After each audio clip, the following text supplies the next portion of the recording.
Hello, good afternoon, everyone. I am so glad that you are able to join me. My name is Carla Jones. I'm a business development coach and consultant specifically for the beauty and barber industry professional with also a specialty in digital and social media marketing strategies. And today we are talking about booth rental.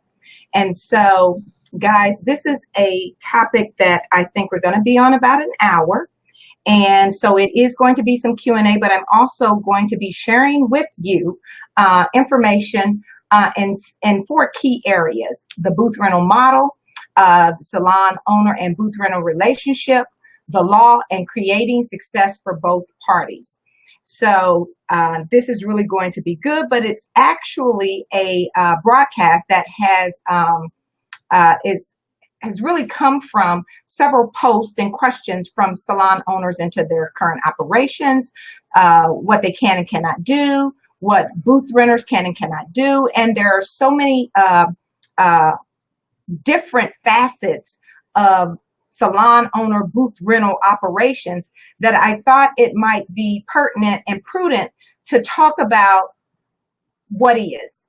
Now, that doesn't mean that you're going to change the way that you operate, but what I am going to provide with you are the things that are true. This is not Carla's opinion. These are facts based on research and other agencies that provide, such as IRS, the different state agencies, what the expectation, the rules and things are. Where do you go to find information on the real place? State Board does not provide information on how you operate a booth rental salon. What it does provide is State Board provides the direction on what the regulations are. Hey, Teresa. So, guys, again, this is a live Q&A, and I really want you to bring an open mind to the information that I am sharing.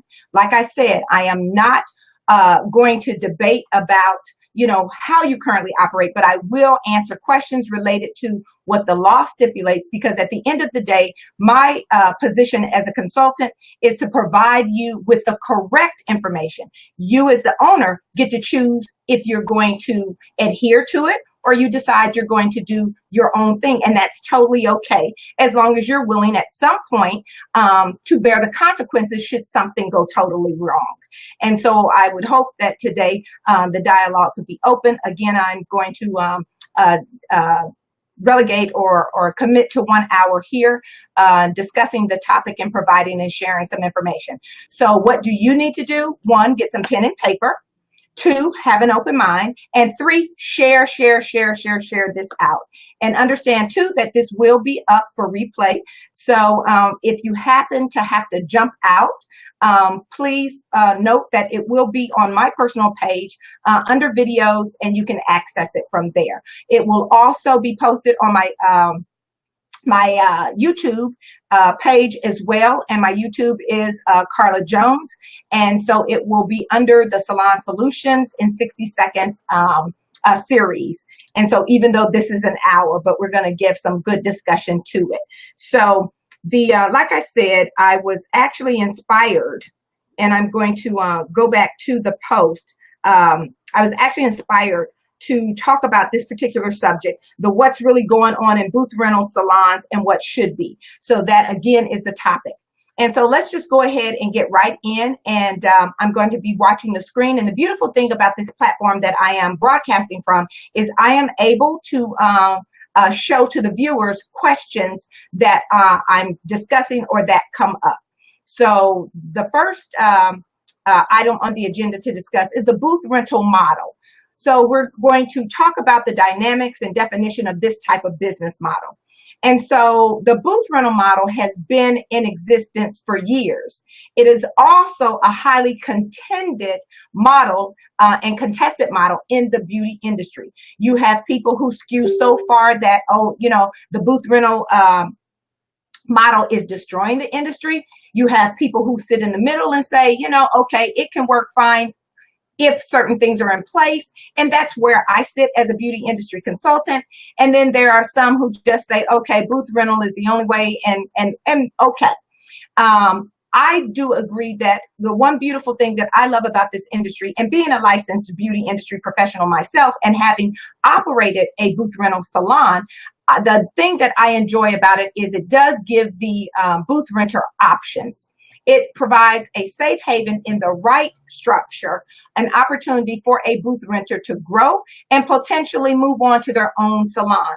And I think one of the misnomers about booth rent is booth renter owners actually get into booth rent and booth rental stylists thinking that these people are going to stay as if they are employed.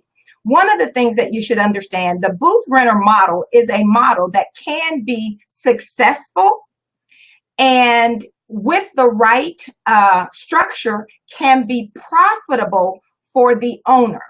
Now, it is also a model that has a landlord, quote, tenant relationship.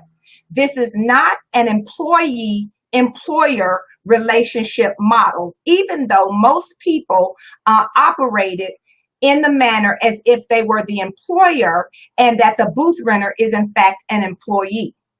What should you have in place then?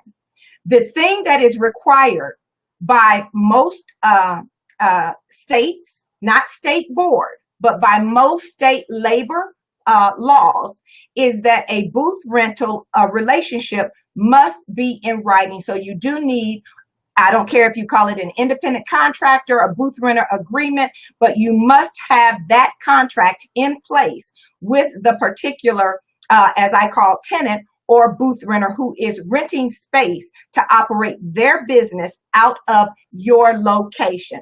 No different than a person who would go and look for an apartment or a house to rent. You sign a lease, which is what the owner of a salon provides, is a lease, and it stipulates the relationship. There are some key components that it should highlight. And one of those is it must highlight that this is an independent or booth renter relationship, that it is not an employee or an employer type of relationship. So you want to make sure that you highlight that first. Okay. The other thing is, what are some of the things that you allow and what are some of the things that you don't allow in the agreement? Those things should be spelled out specifically, not vague. Remember, guys, this is a contract, and contracts are used in a court of law.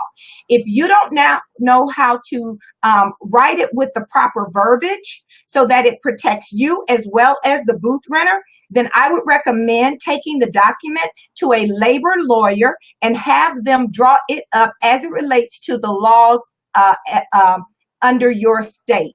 And that is the person that's expert. A lot of times we ourselves as beauty industry professionals think that we are experts across the board, and we're not.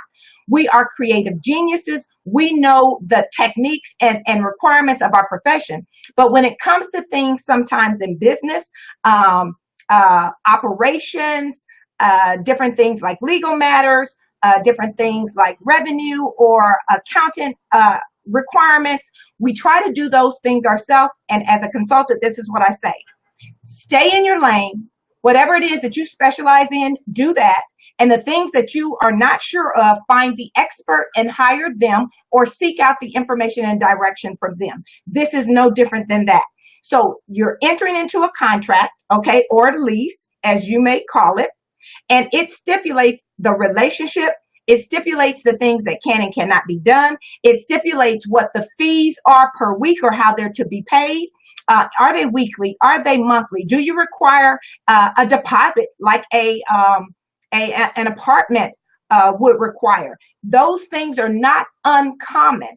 So one of the things I do want to stress, guys, for those of you who are on either side of the fence, whether you are in fact the salon owner of a booth rental salon or you are the booth renter renting space out of a booth rental salon, at the end of the day, for you guys, you must make sure that you have the right things in place for both parties to win. But I want the booth renter to understand that the salon owner is in business, no different than they're operating their business to make a profit. So the model can be successful with the right key components in place. The other thing that should be in the agreement is, are there any other things inside the agreement that the owner will provide. Now, I want you also to understand, in a booth rental relationship, the owner does not have to provide anything to the booth renter. That means I don't have to provide towels. I don't have to provide laundry, washer, and dryer. And if I provide washer and dryer, I don't have to provide the laundry detergent or the bleach. Okay. I don't have to provide back bar. I don't have to provide any use of my products or tools or my receptionist. All of those things are at the total discretion of the owner. So let's think of it this way. If you are going to look for an apartment, most of us already know what type of amenities we want in that apartment. Do we want a garage covering? Do we want designated parking spaces? Do we want granite countertops? Do we want black or stainless steel appliances? Do we need 1, 2, or 3 bedrooms? Do we want in the master bedroom, a full bathroom? Do we want 2 bathrooms? Do we want a bathroom and a half? Do we want an apartment that also has a little den area? All of those things are additional amenities that we already have in our mind written down.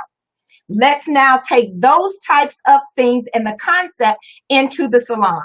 When you guys are looking for a salon to go into as a booth renter, that is the same type of mindset that you should have. What types of amenities am I looking for from this location?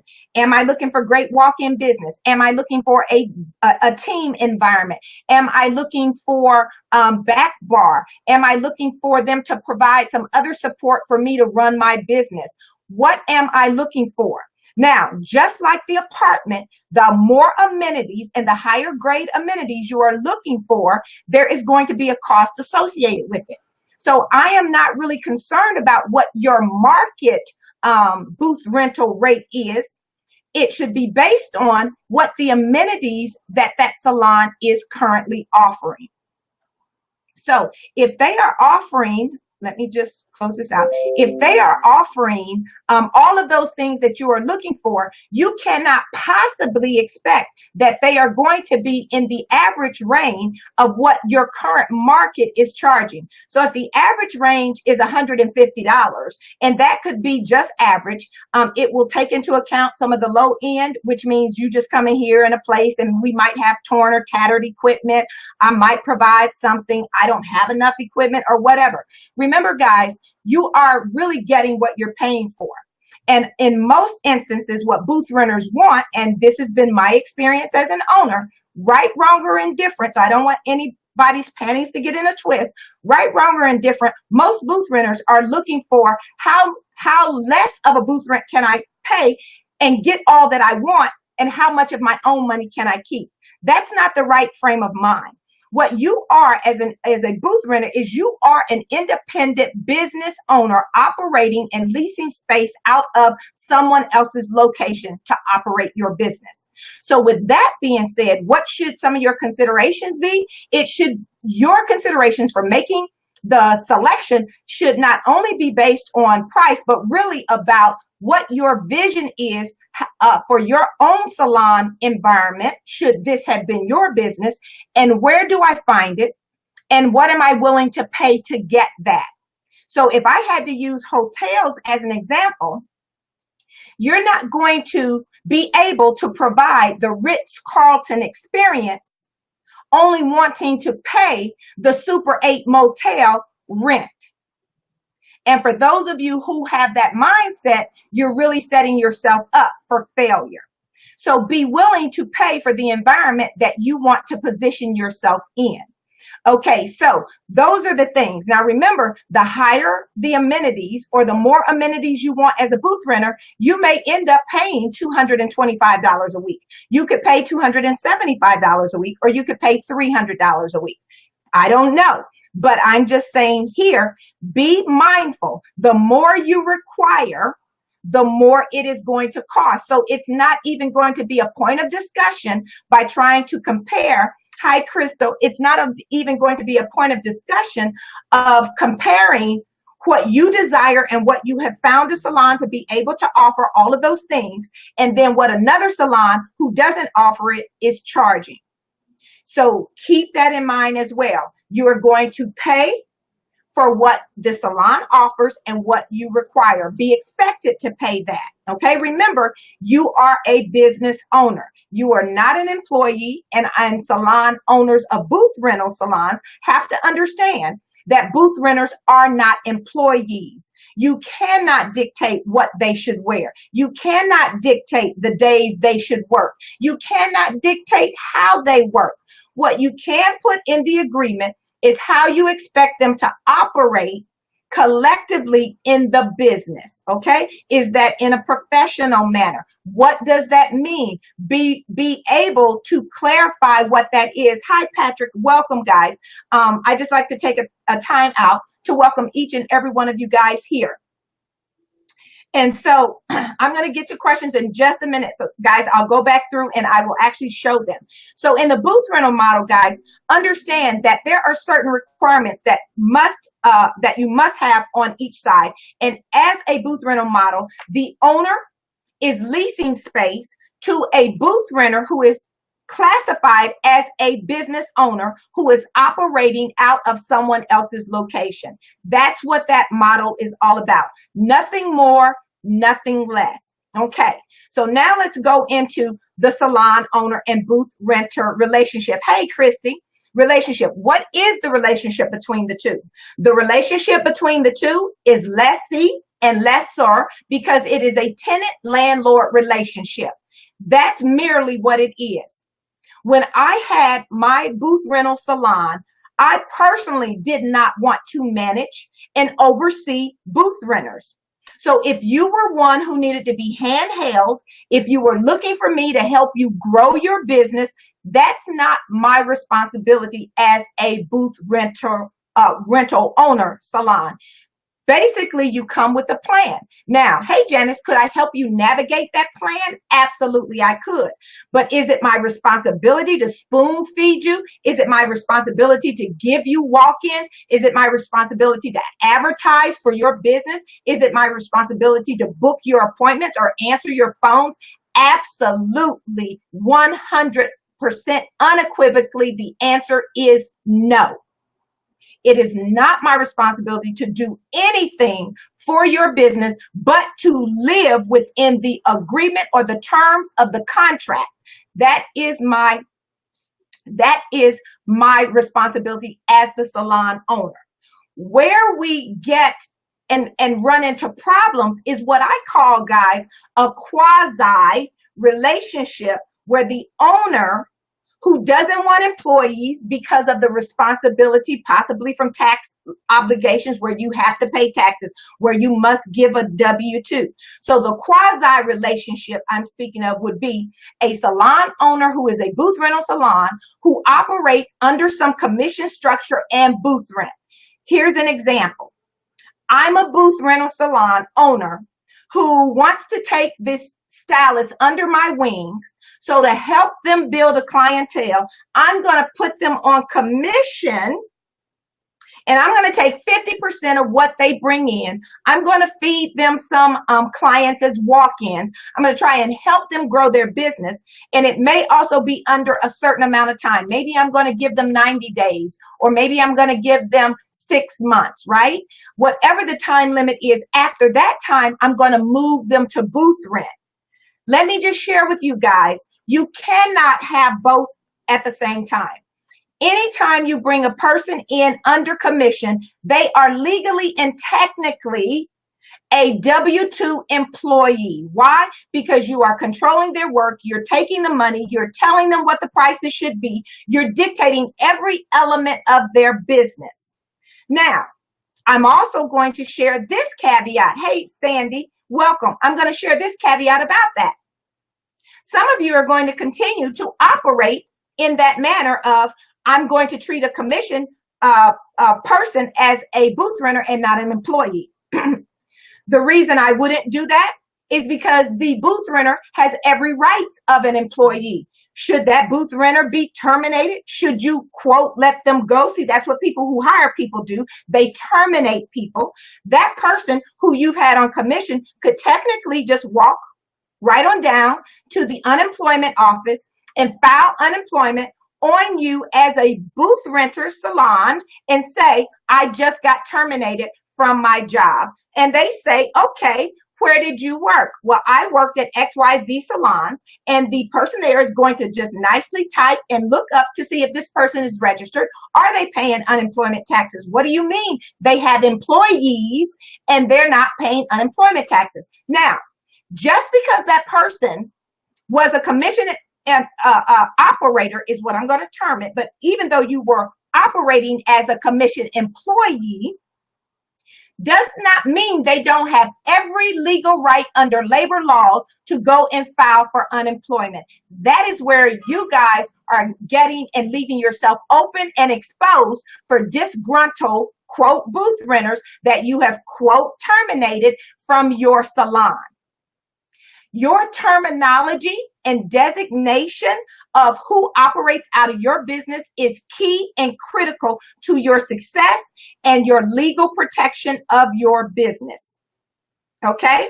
So I needed to put that out there in clarity. Again, you guys can do what you will with the information. You can totally disagree with me, but I am telling you the fact. I am telling you the law. And in one instance, I'm telling you what I know because I personally experienced it about 20 years ago.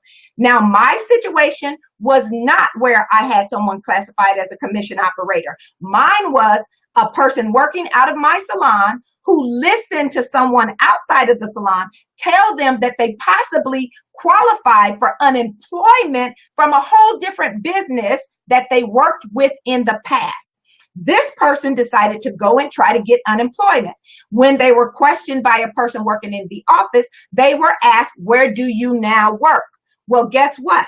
There was one thing I left myself exposed to, and this was deliberate. And I'm going to share with you why I did it. I knew I opened myself up to potential exposure by allowing him to work in my salon without a booth rental agreement. Why did I do that? Because I was violating something else, and I'm going to tell you what it is. Because I want you guys to know I have lived what I now provide you information. Okay, I've always been a person. So let me just put a caveat here. I've always been a person who was really guided by being within the parameters of the law. But on this one instance, I personally made an exception because this person was a student who had a big clientele, and I wanted them to manage their clientele in a professional manner in a salon environment. That is the only reason I did not put them on a booth rent, because you and I know, and everyone on here who is in the industry understands that as a student, you are not legal and cannot legally work in a salon as a student, providing services for pay. So that's where I made a decision not to have him sign a booth rental agreement. And guess what? This was the one time that I deviated from what I knew was right, that it almost cost me thousands of dollars.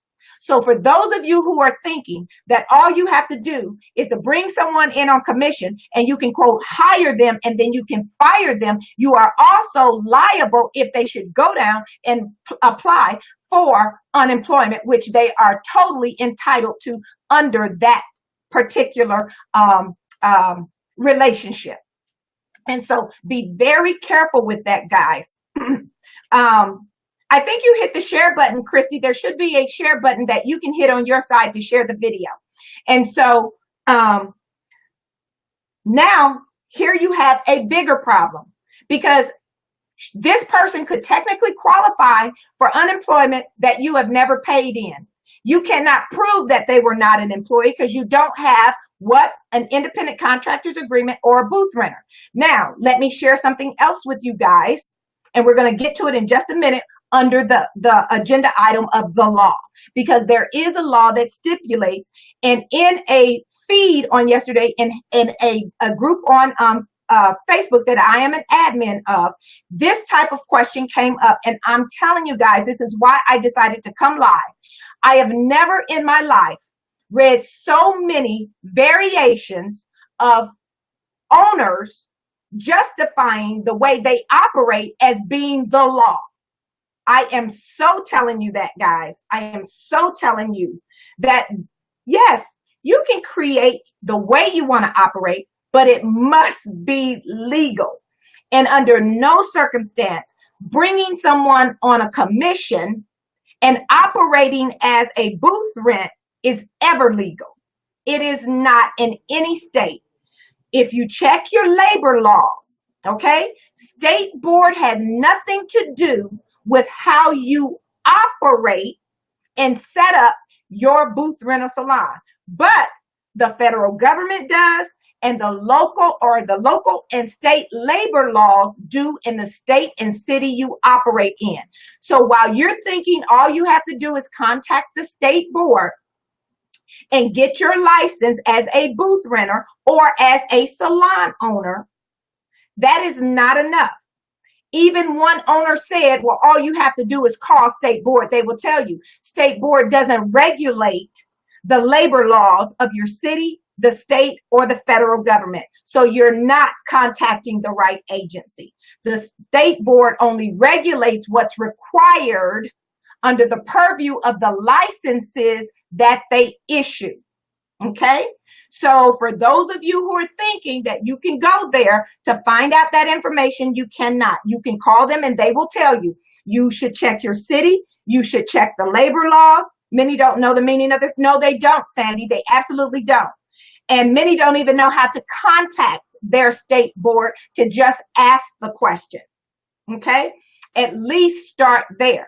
Also, if you're operating a business, you have city codes that must be adhered to. You have county codes that must be adhered to. You have the state codes and regulations that must be adhered to. You have the state board codes and regulations that must be adhered to. And you have the IRS or the federal government. There are potentially 5 governing bodies that you must operate in, and you must meet the standards and requirements of each one that governs you in your city, your county, your state, the state board, and the government. All right. So you can't just choose one over the other. And I saw in one of the posts too, where one of them was saying, you froze. Did you answer my question? Not yet, Janice. I didn't answer any questions, guys, yet. I want to make sure I get through the last 2 points, and then I'm going to go through questions. And so you cannot, as a salon owner, most of them I hear say, well, all you have to do is go to irs.gov, and they've got 20 points that tell you what classifies the booth renter. And guys, they do. I am going to say that part is correct. But in my situation, this is what I found out when I went through the situation I did some 20 years ago. When I got audited by the Unemployment Department of Labor, when they came in as a result of what this young man did, they audited me for 3 years, personally and professionally, in order to make a determination whether in fact this gentleman was operating as an employee. And if it was proven that he was, I would have had to pay back unemployment taxes and unemployment to him, because I was found to be operating as an employer and not as a salon owner of a booth rental or independent operator salon, because I had no documentation that stipulated that. And when I found out and asked the auditor that came in, he said to me that I understand that you went by the 20 points that are dictated by the IRS. However, we don't follow the IRS standards in our state. We follow the standards as we classify how this is defined. So in essence, you must meet our state requirements as well as the IRS 20 points.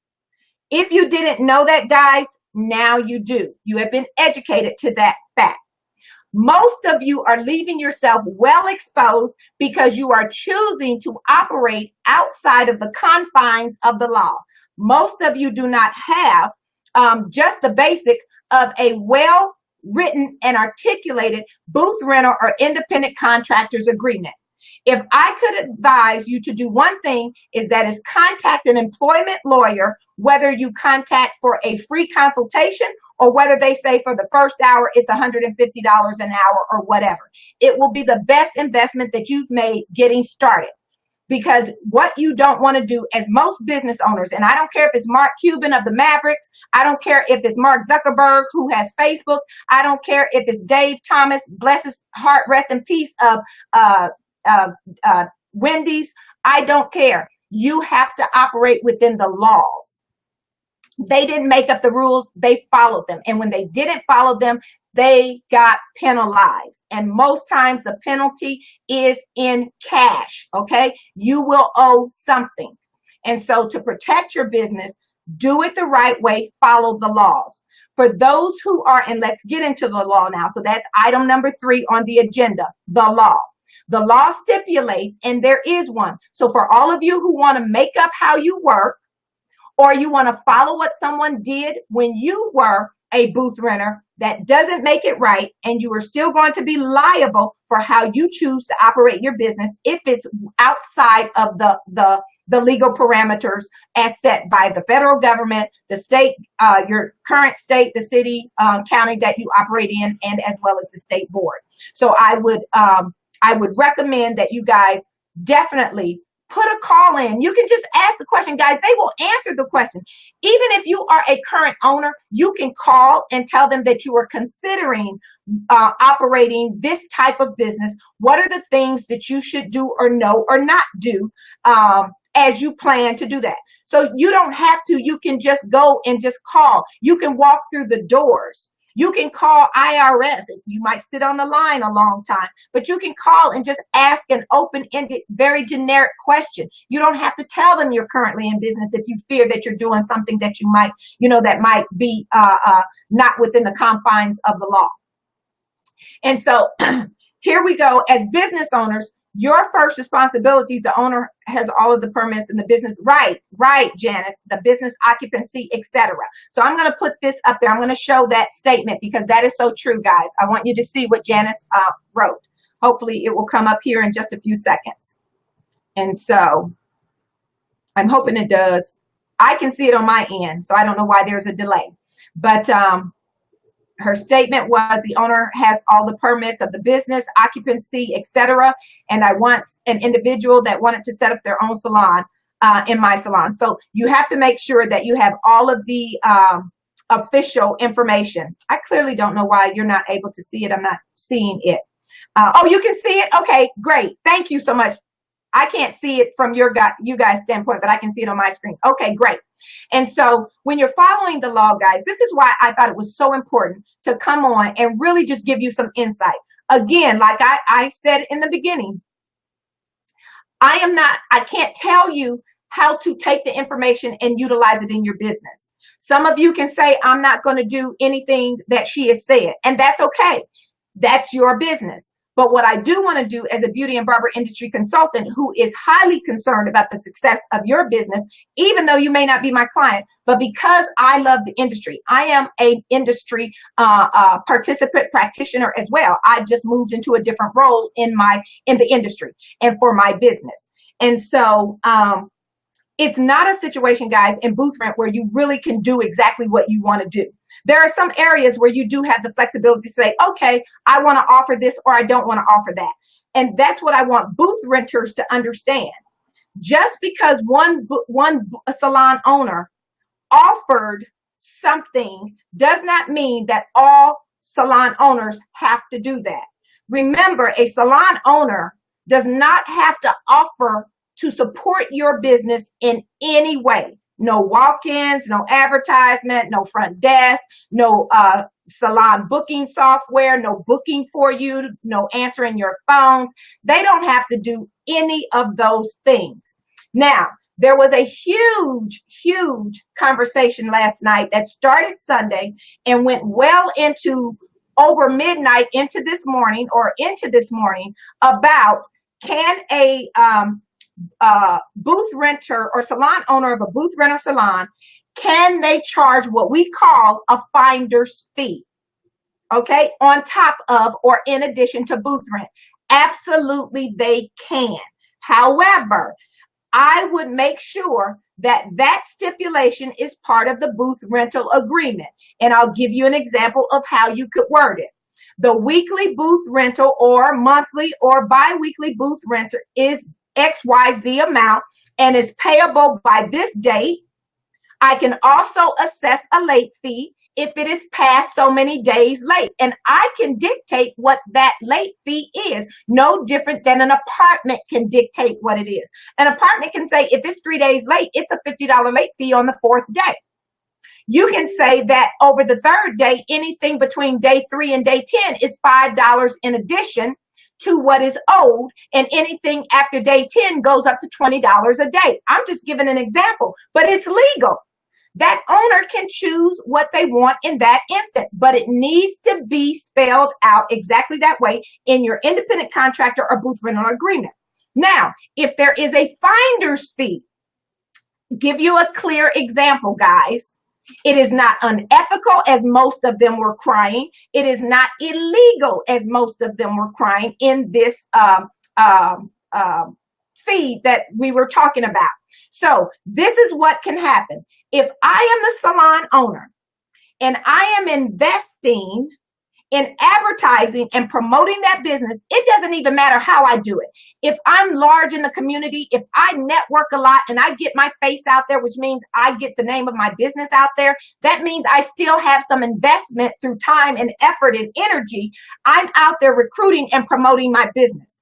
That means that every person that comes through the door as a result of my efforts, whether paid or whether in sweat equity, as I will call it, meaning you're out there, whether you're putting flyers on a car, you're networking, you're at the local schools or community colleges, you're doing something that gives visibility to your business. That means I have earned the right.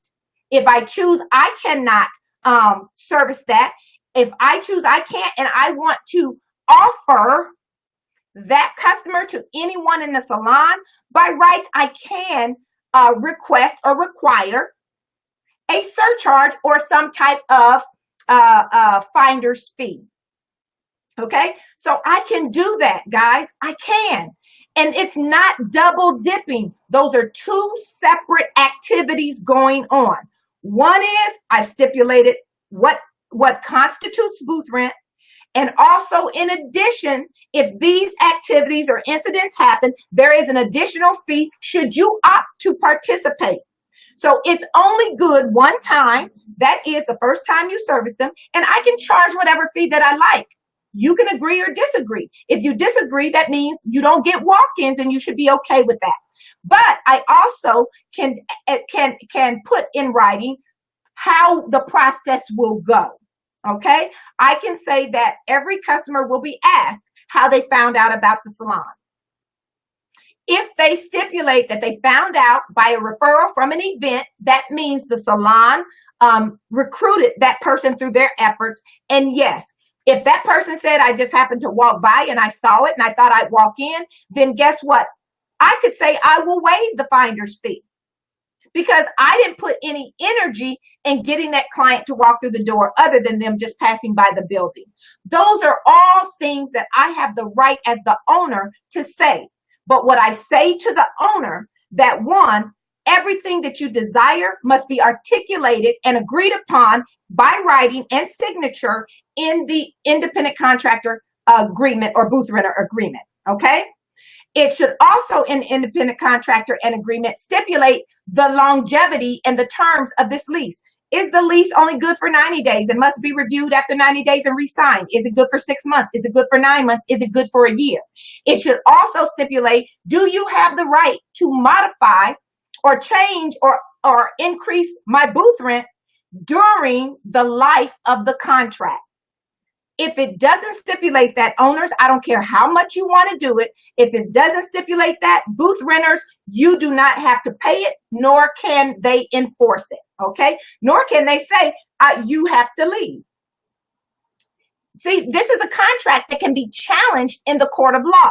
Now, let me just give you a legal type of scenario if that were to happen. Let's just say that a salon owner tried to increase the booth rent during the lease period, and in the contract it said that I can't increase your rent during the actual lease period, right? But upon the expiration, I can increase at that point, and you sign a new lease. That's fine. It can do that. However, if you try to increase the booth rent, the booth renter says no, because in your agreement, you said that you won't do it. They have the right to say no and refuse to pay an increase. And then you say, okay, if you're not going to pay it, you have to leave. That booth renter has every right to take you to court, small claims court, guys, okay, and sue you for any monies that they have lost as a result of you putting them out in the time period that they were put out until they could find another place to work. So if that meant they were out of work for 2 weeks, or they lost over $2,000 or $3,000, small claims court allows them an award of up to $5,000, guys. So salon owners, you can't do what you want outside of the terms of the contract. So when you write it, understand the impact that it will have on your business. Should you, one, try to break it?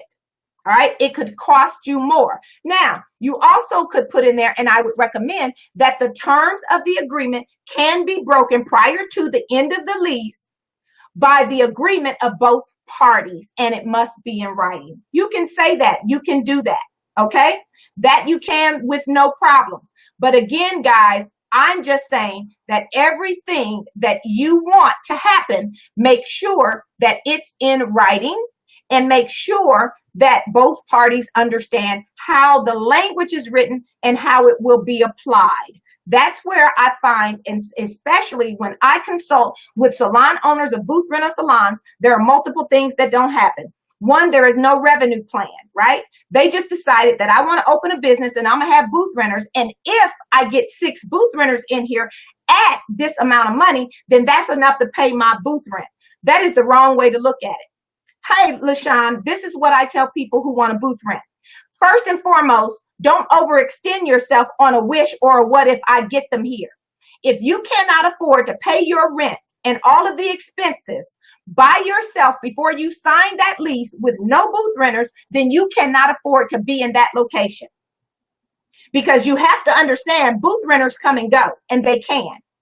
Even if you have a contract, they can just willy-nilly decide, okay, I'm still leaving. And if you put in there that you do have the right to sue for rent that is due under the contract, if they choose to leave early, you can take them to court. That is your right, but it must be stipulated in the contract. I hope some of this is really making sense to you guys. And like I said, you'll need pen and paper. And the beautiful thing about it is you can go back and watch the replay and catch this again. And so, and it also will be put up on my YouTube channel as well. And so, yes, she experienced that. Absolutely. So guys, be very mindful. I want you guys to know the law on both aspects. I am a great proponent of choice in this beauty industry, which means if you want to be a salon owner with employees, oh my gosh, that's what I want for you. And as a beauty industry consultant, that's my job to help you do that successfully.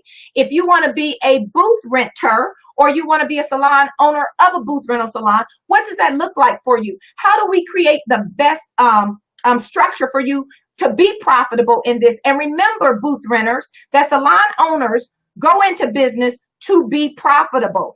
Their whole focus is not your bottom line, it is their bottom line. Now, there is an amicable way that you both can achieve success, and realistically, it should be spelled out in the contract. Realistically, the environment that you operate in should be mutually conducive, right? You would not go, if you're a Christian, why would you be in a salon that plays rap music unedited, right? So your clients, if they're Christian clients, are not going to be comfortable. You're not going to be successful. I don't care how well it's located. If that's the culture of the salon currently, when you walk in there, they are not going to change just because you now pay booth rent and you and your clients want to listen to gospel music all day, or you want to quote scripture or whatever.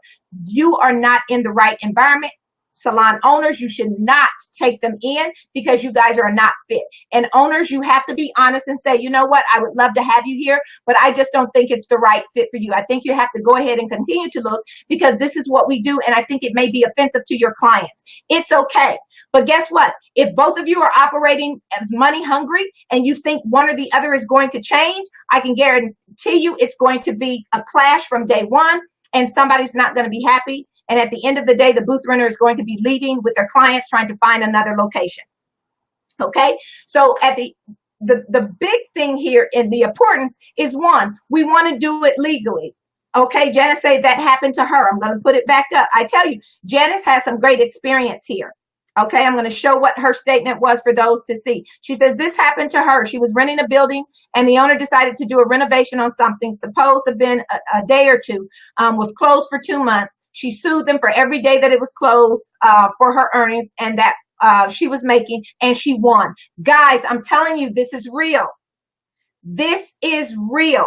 And owners, when you go to operate a build, I want to back up and share something with you. And this is from the bottom of my heart. I see this too many times where owners really go into business because they want to see their name on the building and they want to be able to brag to people that they own a salon. And I tell anybody, I don't care what business you own. If it's not profitable, it's not worth having a discussion about, because all it is to you. So I should include, let me see, that I can take to court if you don't pay my contract. I'm going to put this up.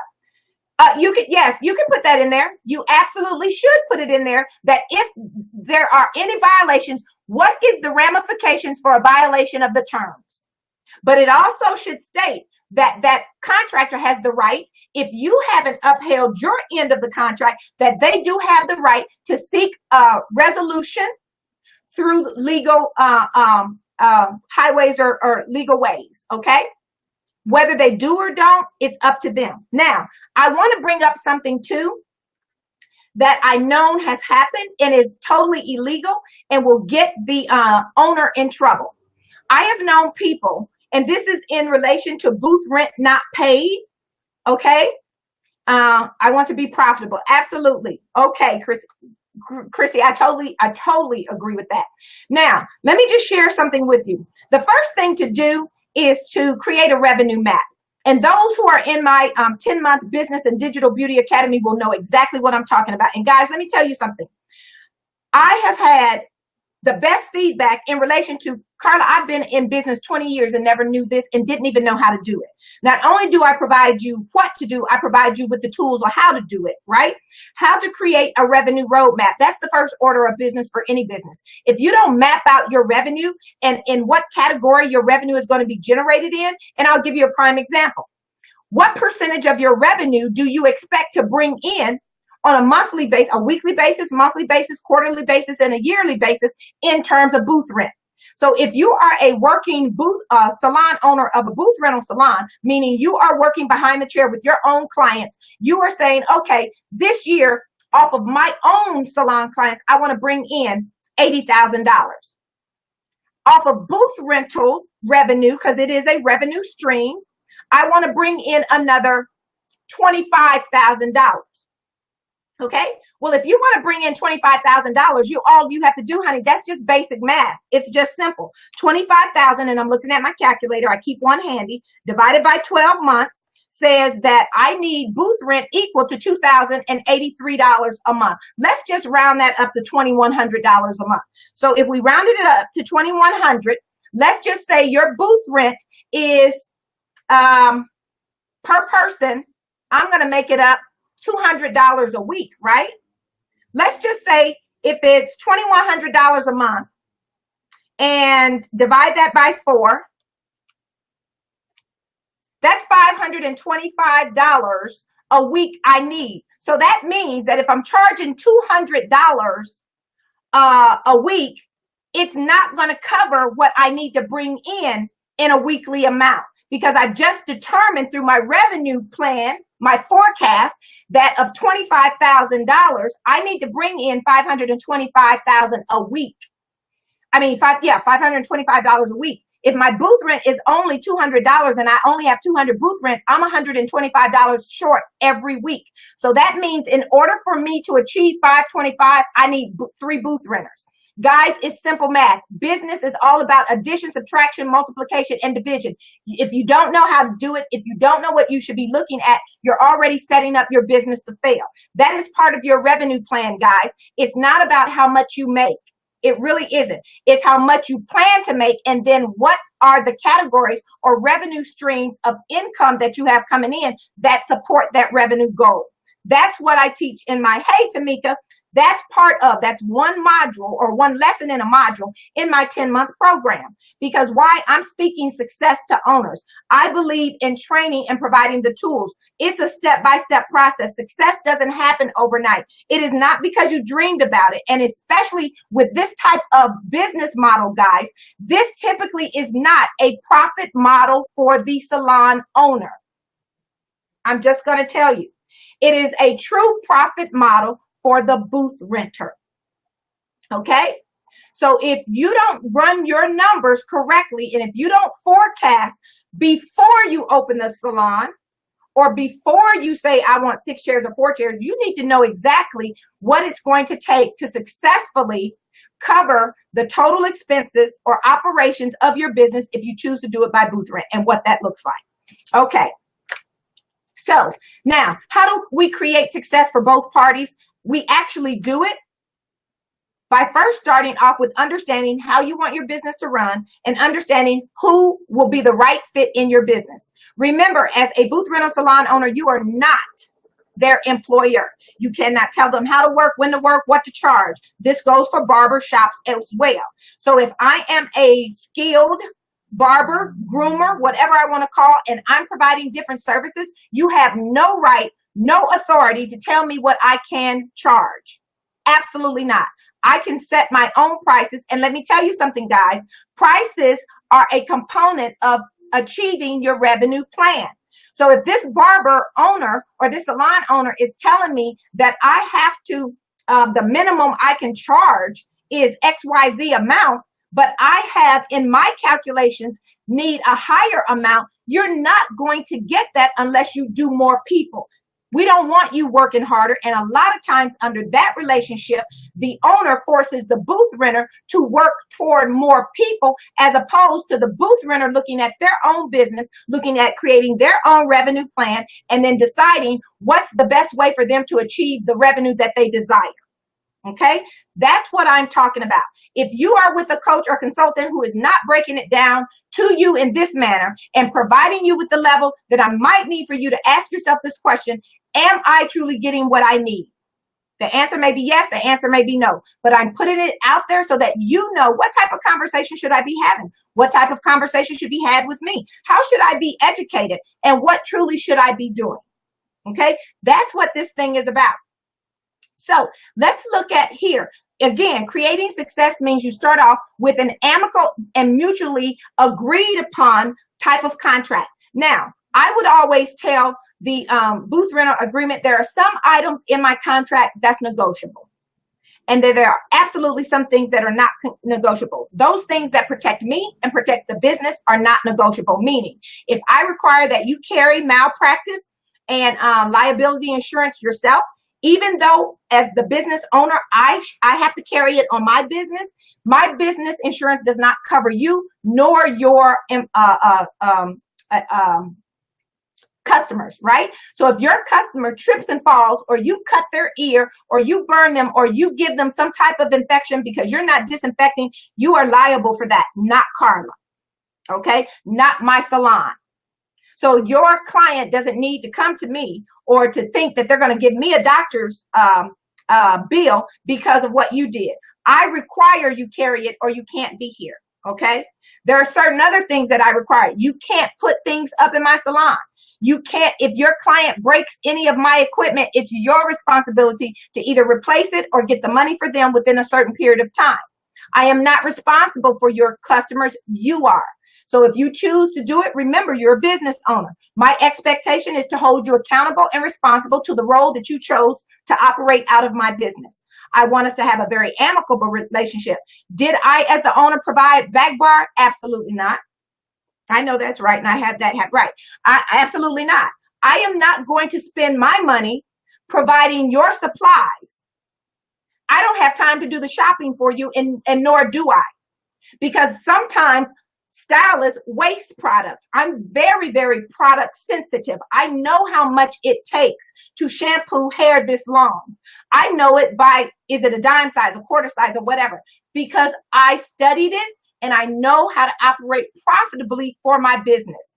I don't cut corners, but I make sure that what I do, I understand that what does 1 ounce of color cost me per customer. I understand what does 4 ounces of relaxer cost me per customer. I understand what 4 ounces of conditioner cost me per customer. And I understand how to roll that up into my pricing, which I teach you. And so if you guys are just arbitrarily pulling pricing out of the sky, I can guarantee you again, you are not as successful as you can be.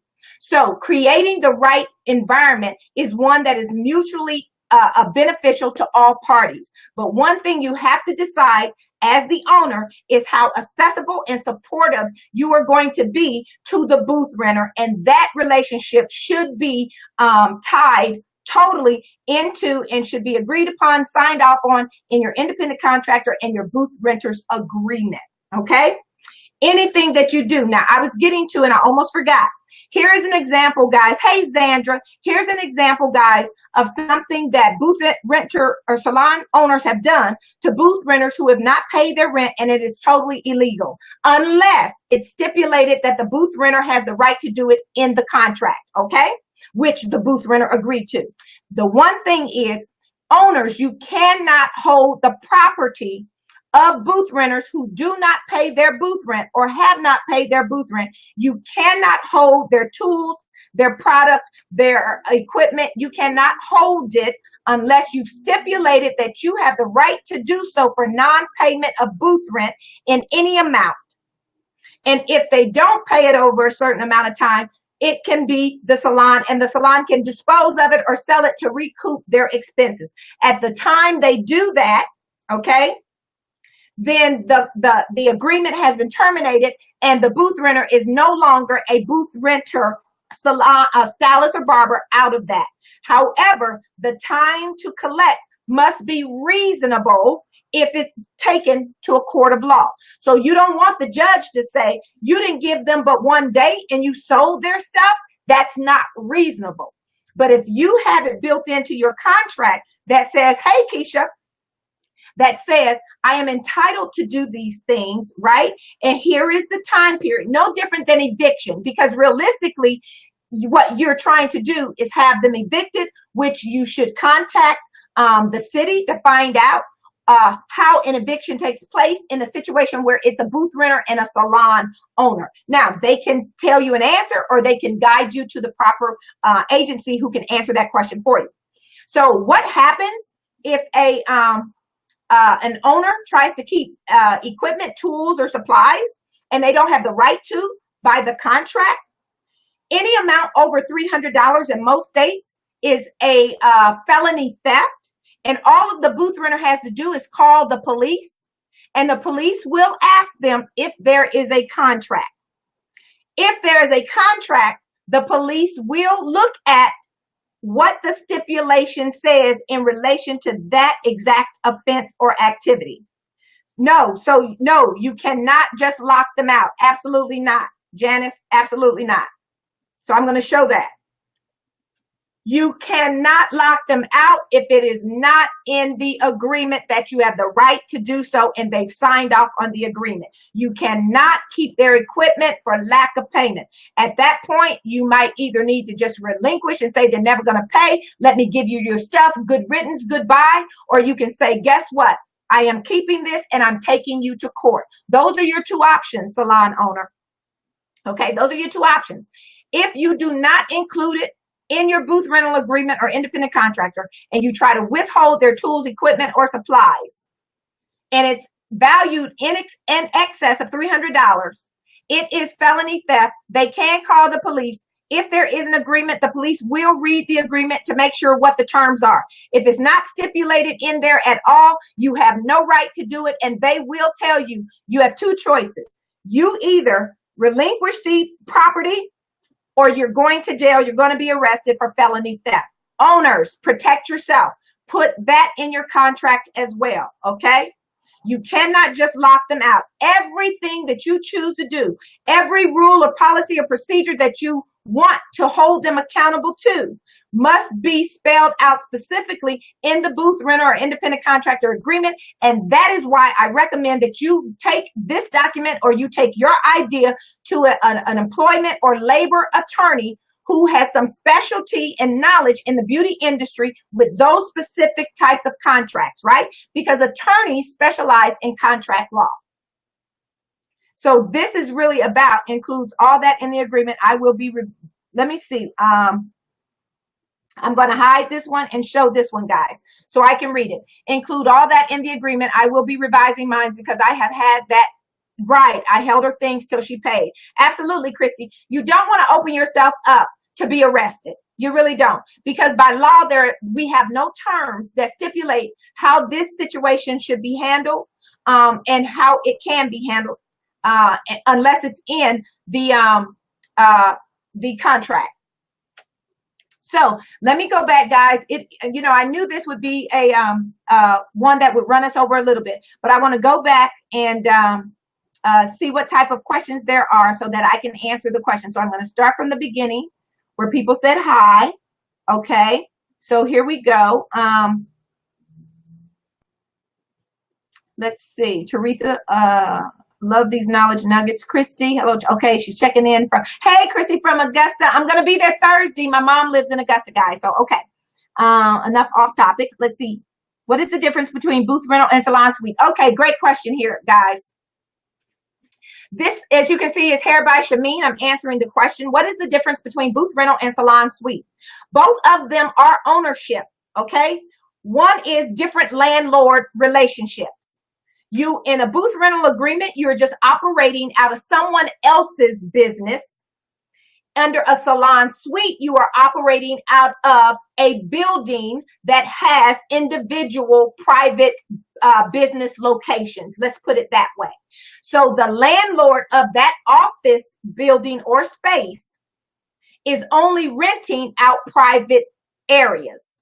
It's not booth rental. It is business. I mean, it's technically, guys, independent salon ownership, which means you will need to get us a salon owner's license if your state requires it through state board. You will have to get a city or county business license if your city or county requires it under your business name. They may require that you get a federal ID tax number, which we call FEIN, right? Or EIN, as some people take off the F for federal. So you may have to get your own tax ID number. That is found by going to irs.gov, and it's form -4 for irs.gov-ss-4. That's the form you will need. You can fill it out and apply right online, and instantaneously within a few minutes be given a federal employee identification number. That's what the acronyms stand for. And so the difference is, in booth rental is just the location. The responsibilities are exactly the same. When you booth rent, you are a business owner. You are technically a salon owner. You just happen to lease space in an open area of someone else's salon.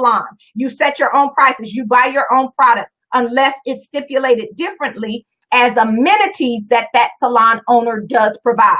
Again, the salon owner doesn't have to provide you with anything but a chair, a station, a mirror, shampoo bowl, and a few dryer chairs. They also have the right to tell you that if you have a clientele and you double book or triple book, and that I only have enough dryers to maintain at one at a time, and your people are taking up the majority of the dryers, it should be stipulated in the independent contractor that you must acquire or go out and purchase additional equipment to satisfy your customers. It is not my responsibility to provide more tools or more dryers or more equipment because you have a huge clientele.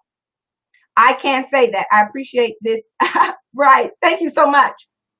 Okay, so that's that in a nutshell. So the salon suite, you have to do the same thing, okay? You are a business owner. You will sign a lease with the property manager who owns it, or the owner of that salon suite business or building. But you're required to maintain your business within the confines of the lease that you sign. So basically, the only difference is location.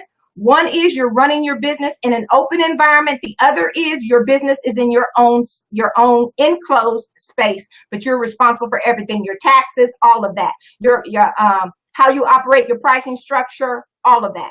So you can't look to the salon suite owner to provide anything but what they said they would do, and that's generally community maintenance of the building. You've got a leaky sink, they fix that. But if they say that they will paint your wall, they'll do that if you pick out the colors. If they don't say they'll do it, then you have to paint yourself. Maybe they provide the paint. But at the end of the day, again, you are the owner. You're responsible for all your taxes. So if you retail, guys, make sure you know you have to have a retail tax license, because you have to pay taxes on the retail that you sell. If you guys didn't know that, now you do. Okay. The other thing, this is a big one that I find I get a lot of questions on, guys, just sharing with you, is I get questions that people are asking, am I entitled to sell retail, or do I have to sell the retail of the salon owner as a booth renter?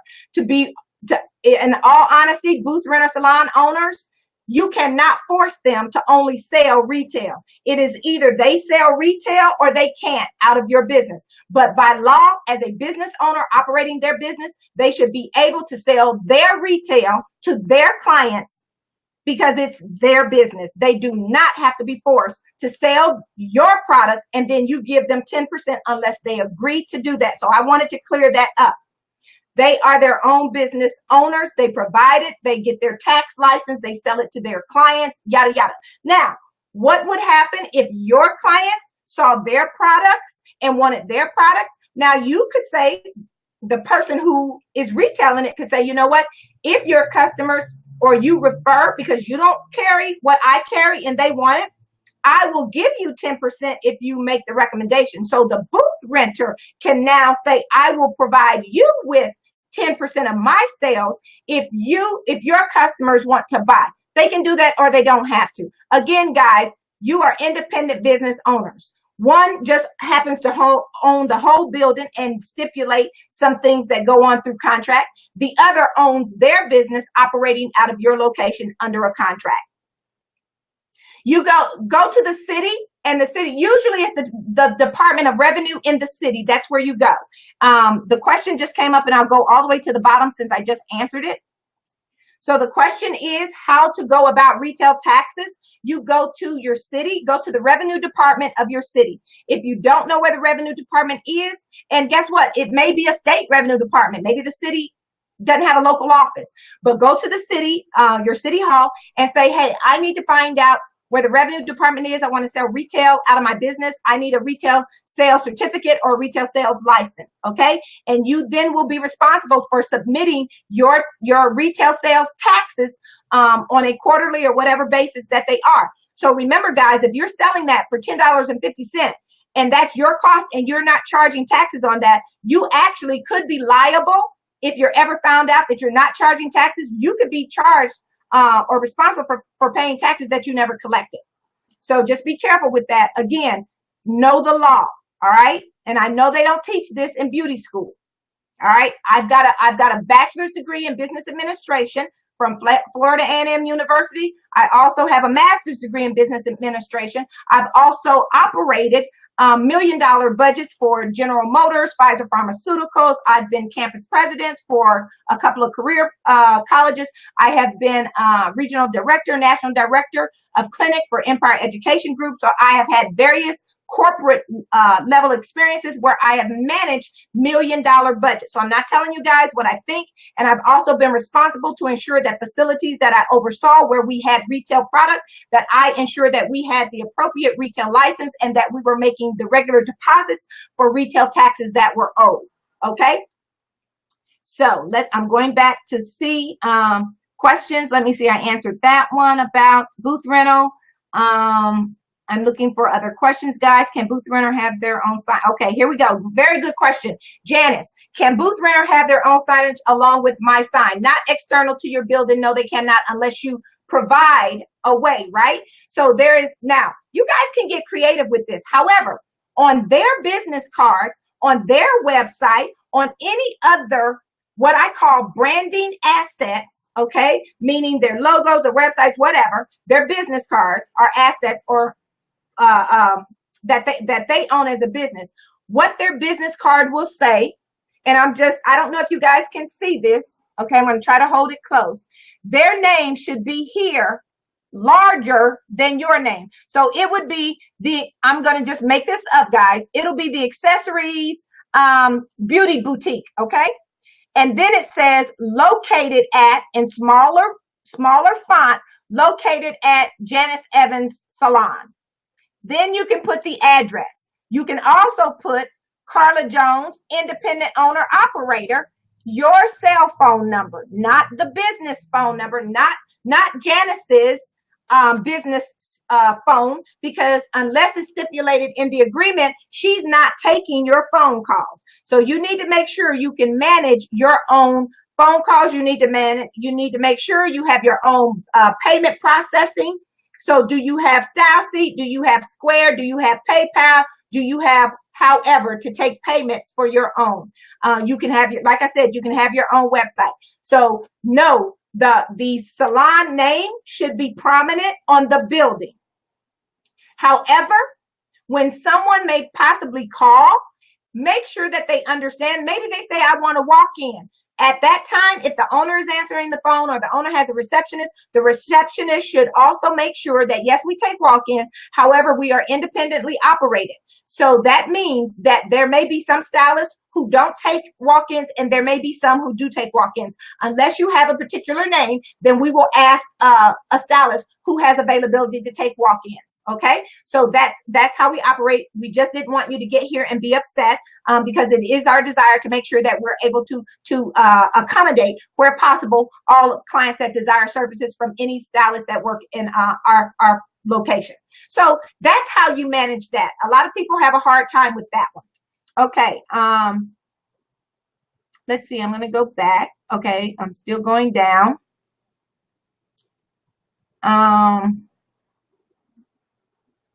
Let's see, the owner of, okay, I'm just looking for questions, guys, that I may have missed. One statement here by Janice, if you guys didn't see, she says, so much business we must learn as industry professionals. It absolutely is. Guys, your job is just not to book appointments or have a full book and master your skill. Or, you know, yes, it's required you keep your skill set up, no different than a doctor or a dentist or anybody else with a profession that provides services and highly skilled services. But at the end of the day, if you choose to do business, then I would recommend, if you don't know how to do business, then before you launch out there, you find a way to get the training. Okay, whether that's through Small Business Association, it's SCORE, you find you a consultant who can help you, guide you through that. But also understand that, you know, some people think I'm gonna get a mentor and the mentor's gonna tell me. Guys, we spent thousands of dollars. Just like I said, I have college degrees. I've invested thousands, and clearly I'm still paying on student loans. So that would be in excess of $100,000 that I have paid, invested in myself, and continue to invest in my education and my learning. I am a business consultant. If I don't keep my knowledge current, and that means not only do I take and possibly will take hands-on because I have current licenses. I'm a licensed instructor. I have license in multiple states. I also take other higher level business training as well, because I want to make sure. I'm also an independent evaluator for an accrediting body in the industry. Why? Because I want to understand. I want to keep my hands on the pulse. So I'm bringing you real-time industry information as it's being developed. Okay, I research and look through each state laws, right? I try to keep in tune with what's changing in every state. Why? Because I'm a consultant to beauty and barber industry professionals who are governed by licensing agencies who do change their rules and regulations frequently. Okay, so there is a lot to learn, guys. There is a lot to learn. So let's keep going. Let me see. That happened to me. So should I include that I can take? Okay, yes, I answered that question. I'm going to go back to it. I'll post it here.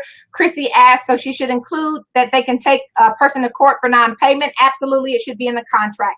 I said that before, but it should be. The terms of how the relationship from the good point to the bad point should be covered in the relationship. And guys, when you are extending a booth renter's agreement, this is what I did. I didn't want anybody signing that agreement in front of me right then. I would always say, take this home.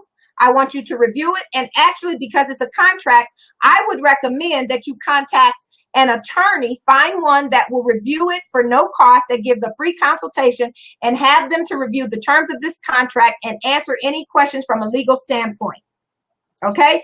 If the person chooses not to do that and brings it back signed, that means they've agreed to everything in that contract, whether they read it or not, and you have the right to enforce it as the owner. Okay? Remember, because you gave it to them doesn't mean that you can make them read it, but if they sign it, then they are giving agreement to everything that's in it, whether they read it or not. Okay. Christy said this. She says, no, I want to be profitable. And guys, I'm going to speak on profit. Your profit is not earned by the number of clients that you service who pay you on a daily, monthly, weekly, quarterly, and annual basis. That's not profit. That's called revenue. So you are earning money on your services or products that you sell. That's called revenue. When you deduct your expenses, your revenue minus expenses get you to gross profit. Then you subtract your taxes, unless you clump them into your total expenses. If you put taxes in your total expenses, once you subtract it from revenue, that will be your net revenue. Net revenue is called profit, and or calculated as a percentage is a profit margin, right? So you can have profit in terms of dollars. What is your planned profit dollar amount per week, per day? Per month. You can calculate it that way, per quarter, per year. Okay. If you don't know how, then maybe you should be a member of my membership so that you can learn how to do that. If they sign a year agreement, okay. All right. So this was Janice's comment, not really a question. If they sign a year agreement, if they walk out, they owe that money. Absolutely. If you put that in the terms of your contract. Okay. So if you put that in the terms of the contract, that if the party chooses to terminate without agreement, then they are responsible for the balance of all rents due, and you can seek curing of that through the court of law should you decide to. Again, you have the right to let it go, or you have the right to pursue it legally. All right, let's see here, guys. If the industry professionals apply these principles, we would turn around the industry. I like that, Janice. Absolutely. If the industry professionals apply these principles, we would turn the industry around. Yes, we would. Without question. Okay. Let's see here. Okay, here we go. Stephanie Hill asked the questions, would you take the key from them? And guys, let me answer the key question, because this does come up as well. Do I have to give them a key? Realistically, you don't have to give them a key. You have to provide them access during reasonable hours of operation. And the reasonable hours of operation must also be stipulated in the booth renter agreement, right? If you want to charge, let's just say your hours of operation where they have access to the building are are Monday through Saturday, between these hours and these hours. If they choose to work after those hours, or if they choose to work on a day that's closed, you also can charge them additional money for that, but it must be stipulated in the agreement, and the amount must be stipulated as well. So you can't just make up a number at your whim. Okay. So if they owe you money, let me just share with you, I am the queen of changing locks, because most times if they owe you money, they're not coming back to give you a key. If I don't have my money within a certain amount of time, as a matter of fact, if I don't have the money after the second or third day, I'm changing my locks. I will pay the $75 to get my locks changed, and I'll reissue keys to everybody at that point. Because I will, and it is good business practice, guys. When you have someone who is no longer a booth renter at your business and you have given them a key, unless that key says do not duplicate, they have every right to duplicate that key, and they still can come in your business. So after each time somebody leaves, and remember, yes, it may be annoying. Have you a locksmith that you've built a relationship with, because every locksmith will tell you that when you change employees who have had keys, and I've done it in corporate America, we have changed the locks. Within 24 hours, the locks were changed. As a matter of fact, typically if we walk someone out or we terminated the relationship, the locksmith had already been called and they knew what time to be there. We changed the locks. Okay? So that's another option for you. And remember, anything that you invest in the course of your business, it's tax deductible if it's directly related to your business operations. So most of you are afraid to spend because you're not realizing that this is an expense or the cost of doing business. All right. Here's the next one. Include all that in the agreement. I will be right. Okay. I went over that.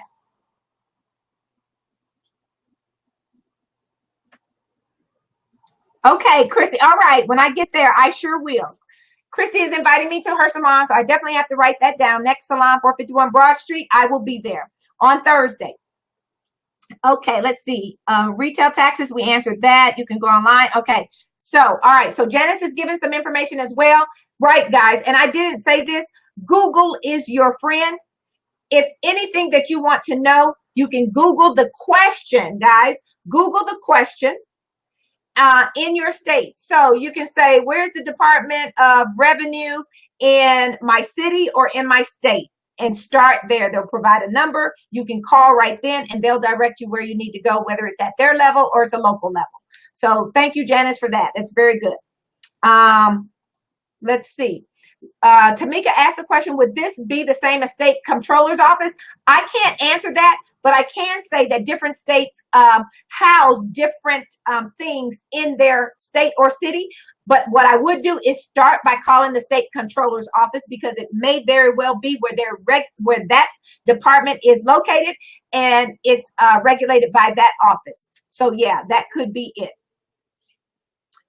Here's the next question, guys. How would I rate StyleSeat.com? I loved StyleSeat when I had StyleSeat. And most people are saying, well, StyleSeat charges now and they have a referral fee that they must pay. Guys, let me just tell you this. It's the cost of doing business. Quit looking for people to give you stuff for free. You guys are in business. There is a cost associated with you running business. Guess what?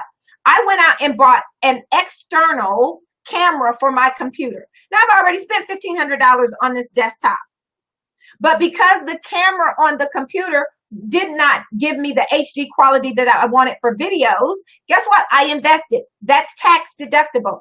You have to invest in your business. And not only, I want to dispel this too, not only should you be looking for an online booking platform that provides you with what you need in online booking, you also need to be looking at a platform that provides you with what you need, what we call the back office, so that you have performance information on where your revenue is coming from, how many people that you did, what's your average ticket price, what's the highest service that you did that generated the most revenue in your business. Those are the things that you need. This is just not for booking. Guys, you have tools in StyleSeat. StyleSeat has an awesome back end for you to track and measure your performance. That's what business owners do. They're able to track, measure, and analyze their business so that they can make better business decisions or adjustments as it relates to their wanting to be profitable. All right, let's see here. Tamika is saying, I have learned so much in a short period of time. I have applied these tools that Carla has put together for us. My business is changing slowly from the inside out the right way. Thank you so much, Tamika. Tamika is one of our 10-month Business and Beauty Digital Academy members, guys. And I tell you what, I do hold hands. They know they can access me anytime. I am a hands-on kind of girl, and everything that I teach, I just don't teach it in theory. I also teach it in practicality and give you the tools to implement in your business if you don't already have a tool that we can use. Because business is about productivity, performance, measurement, analyzing, and making the right decisions based on all of those factors in every area of your business. Thank you. She said, you're welcome. Thank you. Okay, guys, were there any more questions that you had? Because I thank you so much for your time and attention. I thank you for being open. Like I said, this is also going to be, I will keep this replay up, but I will also upload this broadcast to my YouTube channel, which is Carla Jones Salon Solutions Group. You can put that in. I also have a business page, Salon Solutions Group, and it's also my web page.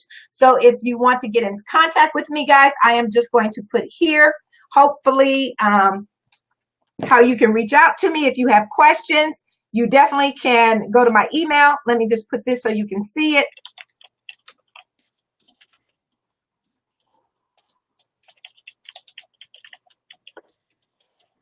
That's my email.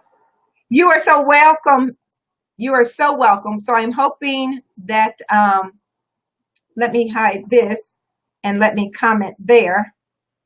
I don't know why that comment's not moving because I can't show it anywhere. Maybe I should hit enter. Nope, that's not moving anyway. Live comments.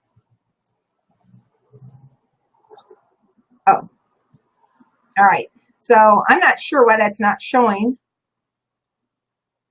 but it should be, but it's not. All right, guys, let me see. Okay, so anyway, if you want to reach out to me, my email address is carla@oursalonsolutions.com. So you can email me questions. You also can go to, and I'm going to put it in there after this broadcast. I'll put it in the feed, but you also can go to bit.ly, bit. Matter of fact, I'm going to write it for you guys. I'll put it on the back of this. So if you want to, I offer 20-minute complimentary consultations to answer a question that you may have. And you can, guys, you can see that? Yeah, I can see it. This is all one word, even though I wrote bit.ly/biz, B-I-Z, strategy, SSG. It's all one word and all lowercase. So you can go there. Yep. Okay, there it is. You can go there and definitely schedule for a 20-minute complimentary strategy call in case you're struggling with something that's going on in your business or you need additional information on programs that we offer to help build your business. At the end of the day, what's important to me is that I provide customized growth profit strategies to help you elevate your business. So I'm not talking about just some tips and some things that, okay, this is a quick nugget of information. Well, I provide knowledge. I provide information, strategies, and systems to implement so that you increase your revenue, minimize your expenses, maximize your profitability for long-term sustainable growth. That's exactly what I do for your business. So guys, again, I thank you so much for your time. I thank you for sharing this out. I thank you for coming with an open mind, taking all the notes possible. And so with that being said, I am going to go ahead and end this broadcast. But again, thank you. You can find it on YouTube. .com Salon Solutions Group, right? Carla Jones Salon Solutions Group. Catch me here. I am also on social media at Instagram. I am Carla Jones on Instagram. Periscope, I am Carla Jones. So I do lives across the board, and I focus solely on business development strategies and social media marketing strategies for the beauty and barber industry professional. You can also, one last thing, guys, if you are not a member of our online group, okay, and I don't allow any advertisement. I don't allow any talking about, any other selling. You cannot promote your class in my group. So sorry if you're upset about that. But I do have a group that is called We Create. So let me just spell it here for you. I would love, it's only open to beauty and barber industry professionals. And beauty encompasses nail techs, massage therapists, all of those. So if you're interested, when we get off the broadcast, just go there. Send me a request. It is We Create. You guys can see that. This is how it is spelled. And it's not We Create Pro, because I do have two groups. The We Create Pro is specifically for those who are currently in the paid membership program. And We Create are for those who really want to get into the community, get some knowledge, and then also be able to make a decision as to what they need moving forward for their business. So I will tell you some things. I will give you nuggets. Not all the time will I provide you the tools, because the tools are found in my membership program. If I do provide the tools, you may be able to access them at a discounted rate on an individual basis, either through webinar or another video that I may have up with a minimal fee. So everything's not free, guys, but I do try to make sure that I have something that will provide you the support in your business that you need. And I tell people I mentor in my We Create group. If you want anything else offline, there is a small fee associated with it. As with you, I don't work behind the chair anymore. I do work in front of the chair. And with that being said, you don't allow people to sit in your chair without paying. And so I have to make sure that I'm able to pay my bills as well. But guys, my priority is your success. Thank you so much. And I look forward to speaking with any of you soon. Have a great rest of the day. Talk to you later. Bye-bye.